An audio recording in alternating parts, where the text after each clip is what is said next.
menunda mandi junub atau mandi suci haid sampai subuh.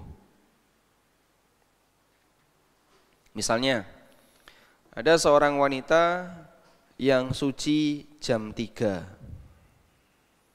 Arab adus kok ketoke kademen, Arab nggodhog banyu gas entek, njaluk tangga izin. Akhirnya dia manfaatkan untuk makan sahur dulu. Maka wanita yang suci haid ini jam 3 sudah suci haid, kemudian dia makan sahur. Selesai sahur mungkin dia siapkan untuk keluarga, selesai, lalu kemudian mepet subuh, belum mandi. Begitu adzan subuh, dia sudah berhenti sahur, tapi dia belum mandi. Nah, mandi setelah adzan subuh ini boleh enggak? Boleh. Sehingga wanita ini nanti mandi walaupun sudah masuk subuh, kemudian setelah itu lanjut puasa. Karena itu bedakan dua ini ya. Bedakan dua hal ini. Kita bedakan sebab junub. Sebab junub. Yang kedua, kondisi junub.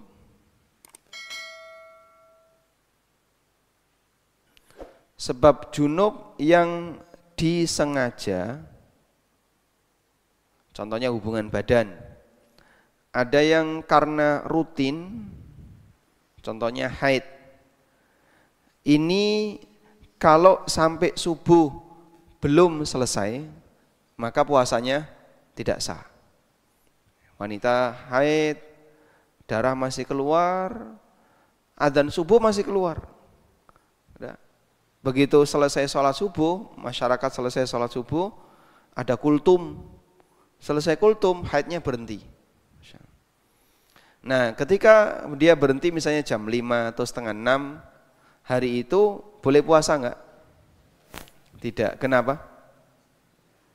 Karena dia masih haid ketika sudah memasuki waktu subuh. Maka dalam hal ini status dia adalah wanita haid dan tidak boleh puasa. Tapi Pak, kan suci sudah jam 5 tadi. Iya, ketika Anda suci sudah jam 5 dan itu sudah masuk waktu subuh, maka di hari itu tidak boleh puasa. Andai kan jenengan tinggal di Aceh, ya itu bisa puasa. Karena subuhnya Aceh jam setengah 6. Tapi karena di Jogja subuhnya jam setengah 5, maka Anda wajib berpuasa, tidak wajib berpuasa. Sehingga di sisa harinya nanti boleh makan minum. Baik. Junub juga seperti itu. Ada orang hubungan badan, adzan subuh belum selesai acaranya. Qomat baru selesai. Terus gimana ini Pak? Ini dosa besar ini ya. Berarti dia melakukan hubungan badan di siang hari bulan Ramadan. Maka dia tidak boleh puasa ketika itu, puasanya batal dan nanti harus qadha plus dia harus bayar kafarah. Baik. Yang kedua, kondisi junub. Kalau sebab junub di sini tadi keterangannya jika sudah masuk subuh belum hilang, jadinya apa? Maka tidak boleh atau puasanya batal. Maka puasa batal. Baik. Bedakan dengan yang kedua. Ini tadi sebab junub. Yang kedua kondisi junub. Nah, kondisi junub ini jika sudah masuk subuh belum hilang, puasa tidak batal.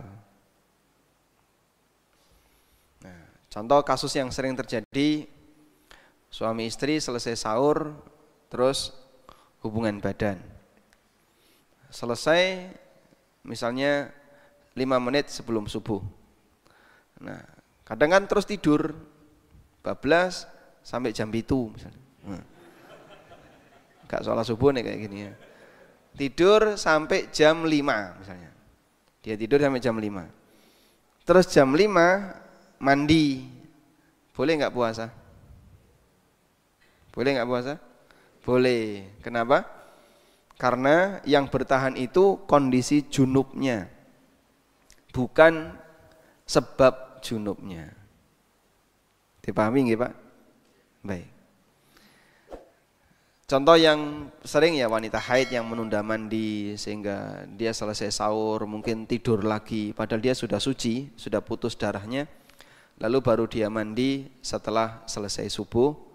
Dan itu tidak menyebabkan dia batal puasanya, maka dia wajib berpuasa. Wallahu a'lam. Baik. Selanjutnya yang ketiga. Sekarang Pak, dalilnya apa sih Pak yang nomor 2 ini? Saya coba tunjukkan dalil nomor 2. Di sini ada cerita pengalaman yang disampaikan oleh Aisyah dan Ummu Salamah. An Aisyah wa Ummi Salamah, dari Aisyah dan Ummu Salamah. Anna Rasulullah sallallahu alaihi wasallam kana yudrikuhul fajru wa huwa junubun min ahlihi thumma yaghtasilu wa yasumu. Bahwasanya Rasulullah sallallahu alaihi wasallam pernah menjumpai waktu subuh, ketemu waktu subuh dalam posisi beliau junub min ahlihi karena hubungan badan. Tsumma yaghtasilu, kemudian beliau mandi, wa yasumu, lalu beliau puasa. Dan hadis ini sahih riwayat Bukhari Muslim. Maka orang yang kondisinya seperti ini pernah dialami oleh Rasulullah sallallahu alaihi wasallam.